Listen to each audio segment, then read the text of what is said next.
नमस्कार, मैं आपके साथ आशुतोष चतुर्वेदी। शाम के 4 बजने जा रहे हैं और वक्त है 4 के अलार्म का, जिसमें हम आपको दिखाएंगे दिन भर की तमाम बड़ी खबरों का राउंड अप और 4 बड़ी खबरों पर सबसे पहले खास नजर। आइए करते हैं शुरुआत और देखते हैं आज की हमारी पहली खबर कौन कौन सी है। चलिए, सबसे पहली खबर जो आपके सामने हम रखने जा रहे हैं, बकरीद से पहले देश के तमाम राज्यों में हाई अलर्ट, कई सोसाइटीज में कुर्बानी का विरोध, पुलिस का फ्लैग मार्च।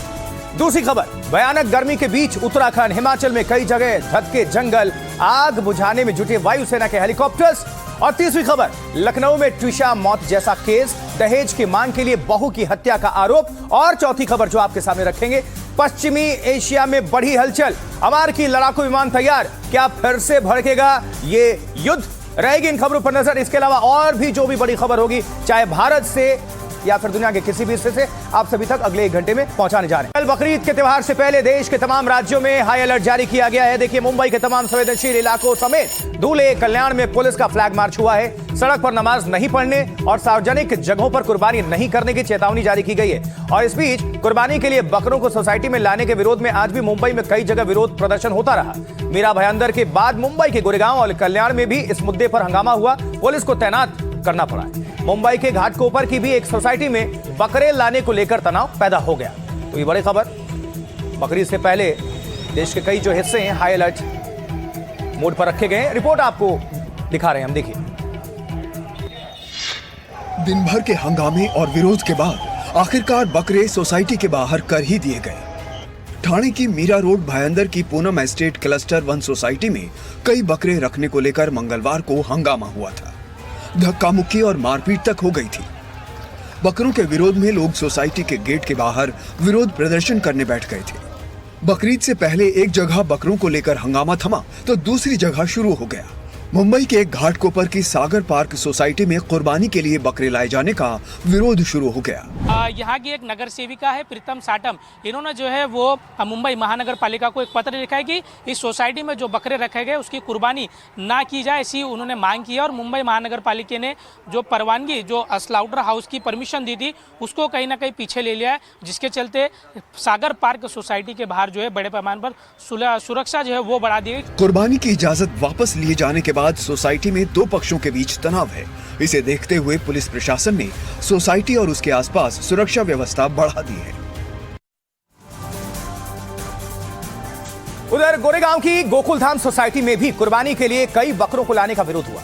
बीजेपी नेता किरीट सोमैया ऐसी सभी सोसाइटीज का दौरा करके कुर्बानी को लेकर बीएमसी और प्रशासन को चुनौती देते रहे। रिपोर्ट देखिए।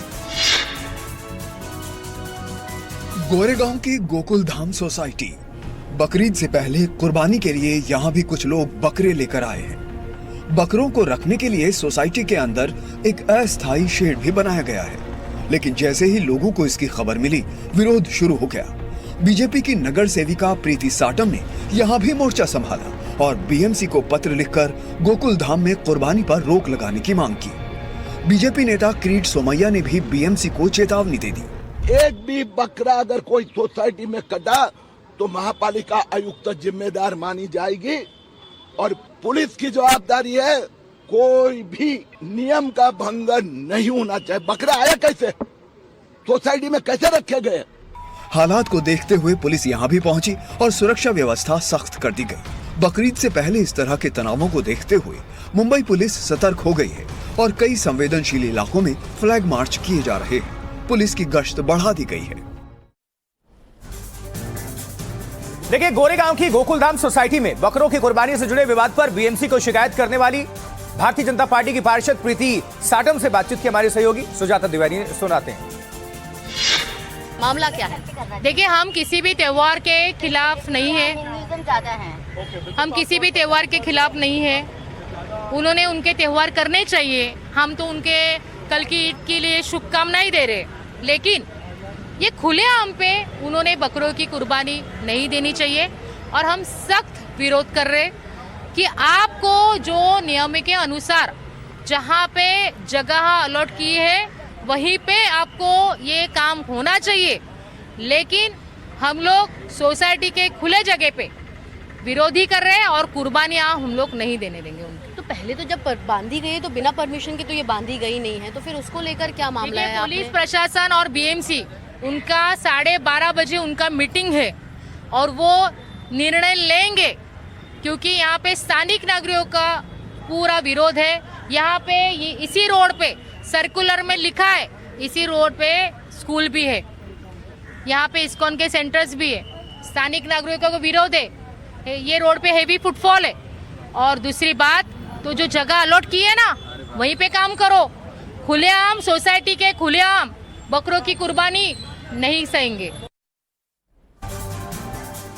तो बकरीद के मौके पर किसी तरह का तनाव ना हो, यह सुनिश्चित करने के लिए मुंबई समेत महाराष्ट्र के तमाम इलाकों में पुलिस अलर्ट मोड पर है। संवेदनशील इलाकों में पुलिस फ्लैग मार्च भी कर रही है और लोगों को दिशा निर्देशों के पालन और अफवाहों पर ध्यान नहीं देने की सलाह दे रही है। रिपोर्ट।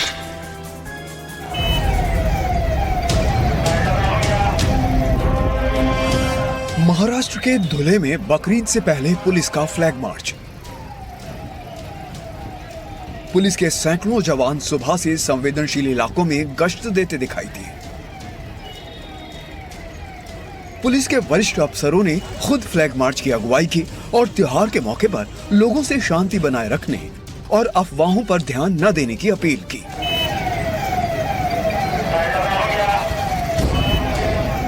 उधर कल्याण इलाके में भी पुलिस की टीमों ने फ्लैग मार्च किया। यहाँ के दुर्गाड़ी किले में सुरक्षा पर ज्यादा ध्यान दिया जा रहा है। मुस्लिम समुदाय के लोग बकरीद की नमाज दुर्गाड़ी किला परिसर में स्थित ईदगाह में अदा करेंगे। इस दौरान दुर्गाड़ी मंदिर में प्रवेश पर पाबंदी रहेगी। इस पाबंदी के विरोध में बीजेपी, शिवसेना शिंदे गुट, शिवसेना ठाकरे गुट और कई हिंदूवादी संगठनों ने आंदोलन की चेतावनी दी है। इसके मद्देनजर पुलिस की टीमें पहले ही सतर्क हैं। और इस बीच बकरीद के मौके पर उत्तर प्रदेश में भी पुलिस प्रशासन सतर्क है। त्योहार के मौके पर किसी भी हाल में माहौल ना बिगड़े, इसके लिए हर जिले में पुलिस टीमें अलर्ट मोड पर हैं। सभी संवेदनशील इलाकों जैसे बाजारों, रास्तों और मस्जिदों के आसपास फ्लैग मार्च किया जा रहा है। पुलिस की तरफ से सार्वजनिक जगहों पर नमाज नहीं पढ़ने और तय जगहों पर ही कुर्बानी की हिदायत दी गई है। सभी पक्षों के लोगों से किसी भी तरह की अफवाह पर ध्यान नहीं देने की अपील की गई है। हम तस्वीरें दिखा रहे हैं, तमाम जगहों पर पुलिस की गश्त और सुरक्षा इंतजामों की ये तस्वीरें हैं, चाहे इसमें फिरोजाबाद हो, कानपुर हो, उन्नाव, वाराणसी, प्रतापगढ़, लखीमपुरी, महाराजगंज, गोरखपुर। बकरीद पर सुरक्षा सख्त। उत्तर प्रदेश में पुलिस प्रशासन अलर्ट मोड पर है।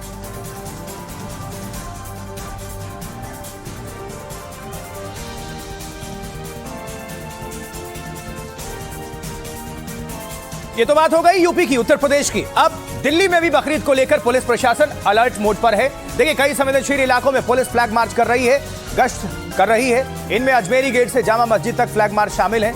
ईदगाह मैदान के आसपास भी पुलिस ने सुरक्षा व्यवस्था सख्त की हुई है। बकरीद को लेकर दिशा निर्देशों का ऐलान किया जा रहा है। सिर्फ तय जगहों पर ही कुर्बानी की इजाजत दी गई है। ये दो तस्वीरें, ईदगाह मैदान में फ्लैग मार्च, अजमेरी गेट से जामा मस्जिद तक पुलिस प्रशासन ने निकाला फ्लैग मार्च। ये देखिए तस्वीर।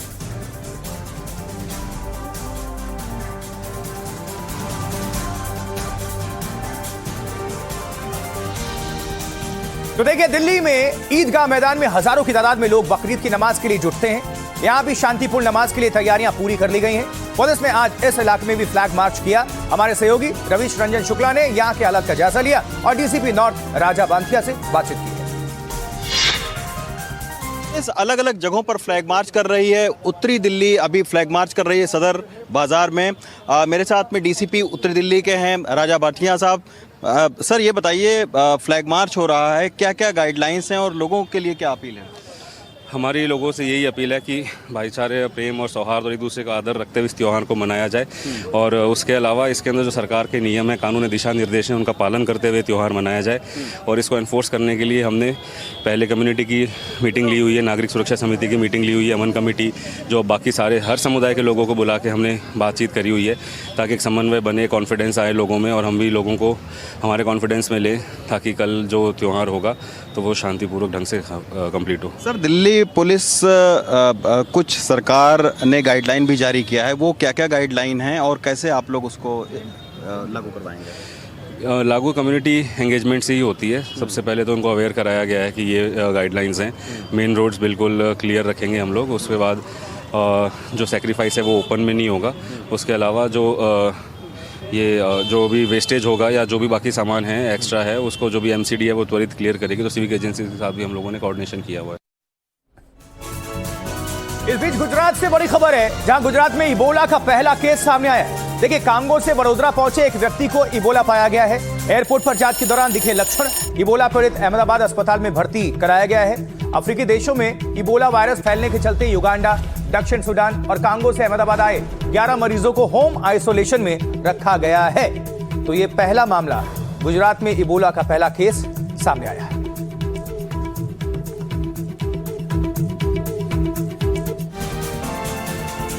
चलिए आगे बढ़ते हैं। अब आपको दिखा देते हैं शाम 4 बजे की 4 बड़ी खबर, यानी बिग न्यूज आपके सामने रख रहे हैं।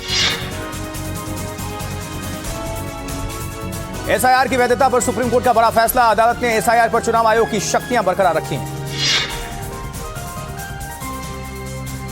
देश के संविधान में जान डालता है एसआईआर। सुप्रीम कोर्ट ने कहा, स्वतंत्र और निष्पक्ष चुनाव से एसआईआर का संबंध है। बीजेपी ने एसआईआर पर सुप्रीम कोर्ट के फैसले को बताया कांग्रेस की हार। कहा, एसआईआर के नाम पर फैलाई गई अराजकता यह विपक्ष की संवैधानिक और नैतिक पराजय। वहीं कर्नाटक में नई सरकार बनाने की कवायद तेज हुई। इसी हफ्ते हो सकता है शपथ ग्रहण। नई सरकारों में 1 से ज्यादा उप मुख्यमंत्री होंगे। बड़ी खबर असम से भी है, क्योंकि असम विधानसभा में मुख्यमंत्री हिमंता बिस्वा शर्मा ने समान नागरिक संहिता यानी यूसीसी यूनिफॉर्म सिविल कोड विधेयक पास करा लिया है। इस नए कानून के तहत राज्य में बहुविवाद और लव जिहाद जैसी गतिविधियों पर पूरी तरह पाबंदी रहेगी। और इसके अलावा अब हर नागरिक के लिए लिव इन रिलेशनशिप का अनिवार्य पंजीकरण कराना भी बेहद जरूरी होगा, अनिवार्य। उत्तराखंड के बाद असम यूसीसी पर मुहर लगाने वाला तीसरा राज्य बन गया है। गुजरात, उत्तराखंड और अब असम, तीनों बीजेपी शासित राज्य।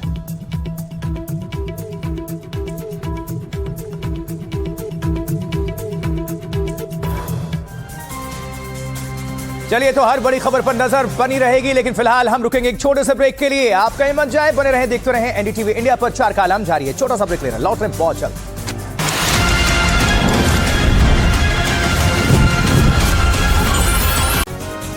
आप देख रहे हैं 4 का आलम एनडीटीवी इंडिया पर। मैं आपके साथ आशुतोष चतुर्वेदी। बड़ी खबर है, कर्नाटक सरकार में होने जा रहे फेरबदल को लेकर राहुल गांधी ने कुछ दिशा निर्देश जारी किए हैं।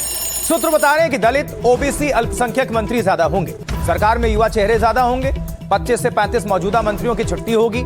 जिन मंत्रियों की छुट्टी, उन्हें संगठन में काम दिया जाएगा। केरल मॉडल पर बनेगी ये नई टीम।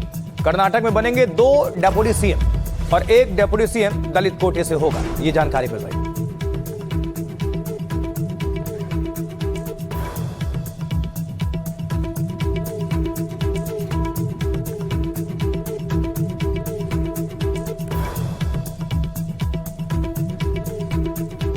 चलिए, इस पॉलिटिकल न्यूज के बाद आगे बढ़ते हैं। अगली खबर अब हम उत्तराखंड से लेंगे।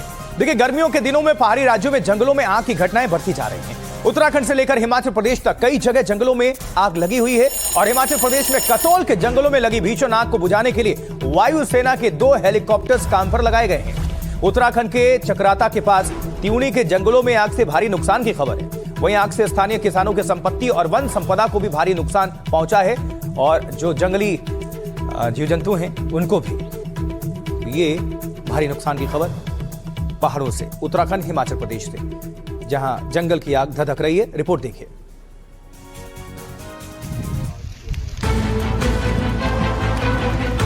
देहरादून जिले के त्यूड़ी इलाके में देवधार रेंज के जंगलों में आग। चीड़ के पेड़ों में लगी आग तेज हवाओं के चलते बेकाबू हुई और कई किलोमीटर तक फैलती चली गई। ये इलाका चक्राता फॉरेस्ट डिवीजन में आता है। जंगल की आग आसपास के कई किसानों के बागीचों तक पहुंची तो दहशत फैल गई। हालात को देखते हुए ग्रामीणों और स्थानीय वन कर्मियों ने मिलकर आग बुझाने का बीड़ा उठाया।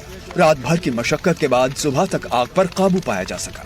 आग से 10 से अधिक सेब के बागीचों को नुकसान पहुंचा। जंगलों में बने ग्रामीणों के 5 घर आग की चपेट में आ गए। कई किसानों की साल भर की मेहनत कुछ ही घंटों में राख हो गई।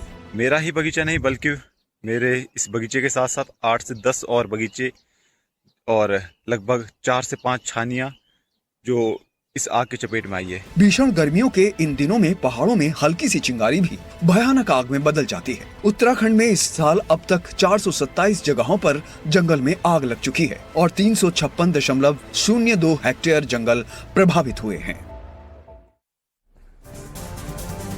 उत्तराखंड में गर्मी आने से पहले ही जंगलों की आग रोकने के लिए व्यवस्था की जाती है। जैसे जंगलों में आग का समय पर पता लगाने के लिए 5,625 फायर वॉचर्स तैनात किए गए हैं। 6,000 से ज्यादा वनकर्मियों को आग से निपटने में लगाया गया है। सभी वनकर्मियों का 10 लाख रुपए का सामूहिक दुर्घटना बीमा भी करवाया गया है। उन्हें आग बुझाने में काम आने वाले उपकरणों से लैस किया गया है। वायरलेस सेट है, मोबाइल सेट है और जीपीएस उनको सौंपे गए हैं। 40 मास्टर कंट्रोल रूम और 174 वॉच टावर्स तैयार किए गए हैं। आग पर नजर रखने के लिए integrated command and control centre बनाया गया है। चीड़ की सूखी पत्तियां जिन्हें पिरुल कहा जाता है, उन्हें इकट्ठा करने के लिए ग्रामीणों को 10 रुपए प्रति किलोग्राम दिया जा रहा है। आग बुझाने में लोगों की भागीदारी बढ़ाने के लिए सरकार ने नगद इनाम देने की घोषणा भी की है। 1 लाख रुपए के इनाम की घोषणा भी सरकार की तरफ से की गई है इसको लेकर, तो जंगलों में आग पर काबू पाया जा सके। और उधर हिमाचल प्रदेश के कसौली में भी जंगलों में आग लगी हुई है और देखिए तेज हवा के कारण आग बड़ी ही तेजी के साथ फैली, उसे बुझाना मुश्किल हो गया और ऐसे में वायुसेना के हेलीकॉप्टर्स को आग बुझाने में लगाया गया है। रिपोर्ट रख रहे हैं आपके साथ।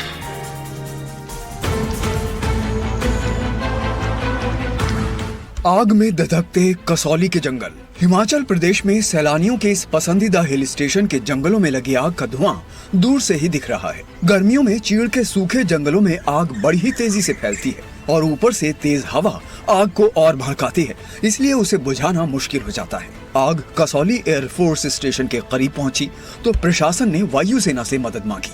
तुरंत ही एयरफोर्स के 2 हेलीकॉप्टर्स को काम पर लगाया गया। वायुसेना के MI-17 और चिनूक हेलीकॉप्टर्स ने चंडीगढ़ की सुखना झील से पानी उठाया और जलते जंगलों पर डालना शुरू कर दिया। आग बुझाने का काम रात से लेकर सुबह तक जारी रहा। लाखों लीटर पानी जंगलों पर छिड़का गया। नीचे जंगलों में वन कर्मियों के अलावा कसौली छावनी बोर्ड की फायर ब्रिगेड और एयरफोर्स स्टेशन की फायर यूनिट भी आग बुझाने में लगी रही। कुठार और परवाणू से दमकल की गाड़ियां बुलाई गई। 7 से 8 घंटे की मशक्कत के बाद आग पर काबू पाया जा सका, लेकिन इस बीच कुछ और इलाकों के जंगलों में आग का धधकना जारी है। बड़ी खबर, भोपाल में ट्विशा की मौत के मामले की जांच जारी है। ट्विशा के पति को सीबीआई ने हिरासत में लिया हुआ है। उधर लखनऊ में भी ऐसा ही एक मामला सामने आ गया है। देखिए, यहाँ श्वेता नाम की लड़की की मौत मामले में जांच तेज हो चुकी है। लड़की के परिवार का आरोप है कि दहेज के लिए यह हत्या की गई है। लड़की के पति और ससुर को पुलिस ने हिरासत में ले लिया है। पुलिस हत्या को लेकर दोनों से सख्ती से पूछताछ कर रही है। पोस्टमार्टम रिपोर्ट में लटकाकर मौत की बात सामने आई है। तो ये बड़ी खबर, ये यूपी से। रिपोर्ट देखिए।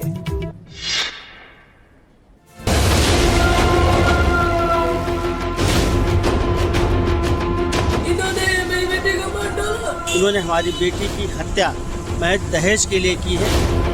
श्वेता की बहनों का आरोप है कि विदाई के दिन ही पति भूपेंद्र सिंह और ससुर कौशलेंद्र सिंह ने 10 लाख कैश और स्कॉर्पियो गाड़ी की मांग रख दी थी। उस दिन श्वेता के पिता ने किसी तरह बेटी को विदा तो कर दिया, लेकिन शादी के महज 6 महीने बाद श्वेता की संदिग्ध हालत में मौत हो गई। पिता का साफ कहना है कि दहेज लोभियों ने बेटी को मार डाला। हत्या की गई है, सुसाइड नहीं किया उसने। किसी को जरूरत है, हमारे बच्चे इतने अच्छे थे, सुसाइड कर ही नहीं सकते थे। मैं कैसे कर दूं? मेरी बहन ने फांसी लगा, मेरी बहन ने सुसाइड नहीं किया। वो बहुत मजबूत लड़की थी, कभी सुसाइड नहीं कर सकती। मामला सामने आने के बाद पुलिस ने आरोपी पति ससुर कौशलेंद्र सिंह, सास रचना सिंह, देवर बंटी सिंह और ननद प्रिया सिंह के खिलाफ केस दर्ज कर लिया है और पति और ससुर से पूछताछ चल रही है। तो लखनऊ के ठाकुरगंज की रहने वाली श्वेता HDFC बैंक में कार्यरत थी। ससुराल वालों ने उसकी नौकरी छुड़वा दी। श्वेता के परिजनों ने बताया कि ससुराल वाले उसे कैसे परेशान करते थे। उसके मायके आने पर मनाही थी। ज्यादा बात करने पर चिल्लाता था पति।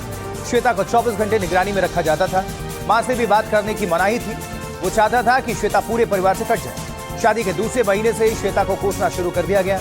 10 लाख रुपए और स्कॉर्पियो की डिमांड की गई थी। ननद सोशल मीडिया पर स्टेटस लगाकर बनाती थी तमाशा। श्वेता को परेशान करने के लिए नई नई तरकीब निकालते थे, ये परिजनों का आरोप। आगे बढ़ते वहीं मध्य प्रदेश की राजधानी भोपाल से चौंकाने वाली खबर सामने आई। यहां IPS अधिकारी की 17 साल की बेटी ने फांसी लगाकर खुदकुशी कर दी। रिपोर्ट।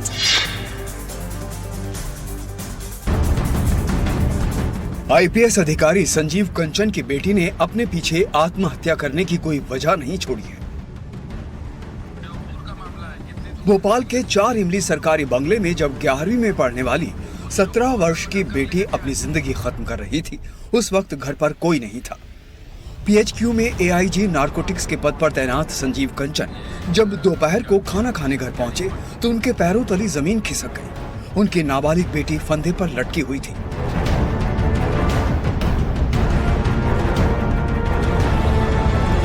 संजीव कंचन ने बच्ची को 16 साल पहले गोद लिया था। खबर यह भी है कि पति पत्नी में अक्सर झगड़ा भी होता था। हबीबगंज थाना पुलिस ने मामले की जांच शुरू कर दी है। मृतिका का मोबाइल फोन और लैपटॉप जब्त किया गया है ताकि उसकी कॉल डिटेल्स और सोशल मीडिया चैट से सुराग मिल सके। पुलिस अब पोस्टमार्टम रिपोर्ट और डिजिटल सबूतों के आधार पर मौत की असली वजह तलाशने में जुटी है।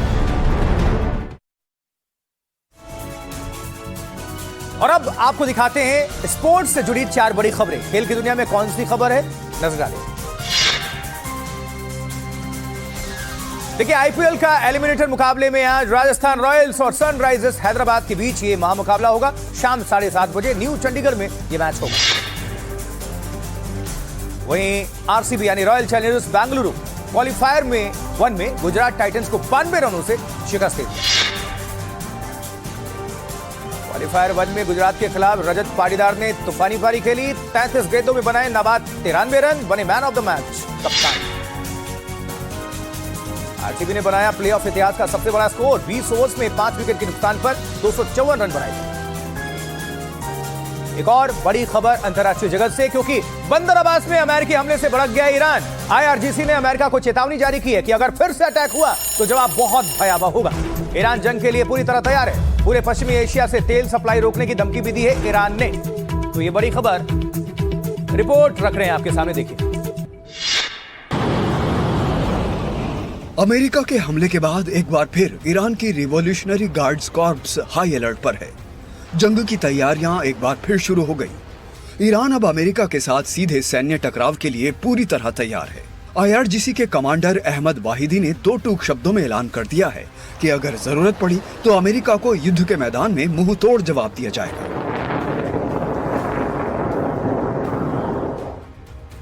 तेहरान को वॉशिंगटन पर बिल्कुल भरोसा नहीं है। हॉर्मुज को सबसे बड़ा हथियार मान रहा है ईरान। ईरान सरकार 3 मोर्चों पर काम में जुटी: सैन्य तैयारी, घरेलू समर्थन और कूटनीति। ईरानी नेतृत्व ने साफ कर दिया है कि अगर फिर युद्ध छिड़ा तो अमेरिका के सैन्य ठिकाने, ऊर्जा ढांचा समेत उसके तमाम हित सीधे उनकी मिसाइलों के निशाने पर होंगे। आईआरजीसी की इस खुली धमकी के बाद साफ है कि ईरान पीछे हटने को तैयार नहीं है। क्या अमेरिकी राष्ट्रपति डोनाल्ड ट्रंप वार्ता के बहाने ईरान की सैन्य घेराबंदी में जुटे हुए हैं? यह सवाल हाल ही में जारी हुई सैटेलाइट तस्वीरों से खड़ा हुआ है, जहां सैटेलाइट तस्वीरों में अमेरिका की ऐसी तैयारी दिखी जो ईरान को डराने के लिए काफी है। ये आप पूरी रिपोर्ट देखिए हमारी।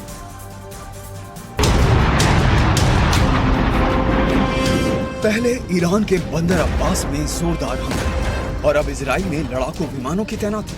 क्या कूटनीतिक कोशिशों के बीच ट्रंप अब रुख बदलने की तैयारी में? रिपोर्ट्स के मुताबिक अमेरिका ने इजराइल में अपने सबसे घातक स्टील्थ फाइटर जेट्स का बेड़ा तैनात कर दिया है। मीडिया के मुताबिक इजराइल के इतिहास में अमेरिकी सेना की ऐसी भारी और खुली मौजूदगी पहले कभी नहीं देखी गई। ओवदा एयरबेस पर तैनात F-22 फाइटर जेट का बेड़ा, बेन गुरियन एयरपोर्ट पर कई रिफ्यूलिंग एयरक्राफ्ट तैनात, युद्ध विराम के बावजूद नहीं हटाए गए विमान। साल के आखिर तक इजराइल में ही डटा रहेगा अमेरिकी बेड़ा। सीज फायर के बीच सैन्य विमानों का ये जमावड़ा अमेरिका की तैयारी का संकेत दे रहा है। साफ है कि जंग छिड़ी तो तबाही तय है।